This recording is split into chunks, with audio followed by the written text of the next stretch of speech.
ஒவ்வொரு நாளும் தேவன் என் குடும்பத்துல அவர் செய்யற அற்புதம், அவர் என் வாழ்க்கையில செய்யற நன்மைகள், அதை நம்ம உணர்ந்து கொள்ளுகிற தேவ பிள்ளைகளா இருக்கணும். ஆவிக்குரியவன் ஆவிக்குரிய சிந்தனையோடு கூட இருக்கிறான், ஆவிக்குரிய யோசனையோடு இருக்கிறான். மாம்சத்துக்குரியவன் மாம்சத்துக்குரியதை சிந்திக்கிறான்.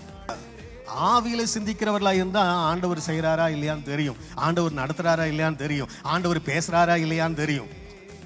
நல்லா கவனிங்க, ஆண்டவர் உங்களோட பேசணும், அதுதான் அங்க காரியம். அரிசி முழுசா உமியிலிருந்து வெளியே வரணும்னா அதுக்கு ஒரு நிதானம் இருக்கு, அதுக்கு ஒரு பக்குவம் இருக்கு.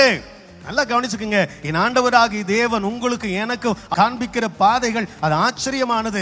அவர் நம்மை விசுவாசத்தை கனம் பண்ணி ஒவ்வொரு நாளும் அவர் நம்மை ஆச்சரியமாய் நடத்தி கொண்டிருக்கிறார். நாம நம்மிடத்துல சம்பவிக்கிற காரியங்களை ஒவ்வொரு நாளும் உணர்ந்து கொள்ளுகிறோம். நிற்பது, நடப்பது, செய்வது, ஓடுவது, எல்லா காரியங்களிலும் தேவன் செய்கிற காரியங்களை அனுபவித்துக் கொண்டிருக்கிறோம். ஒரு நாள் நம்ம வெட்கப்பட மாட்டோம்.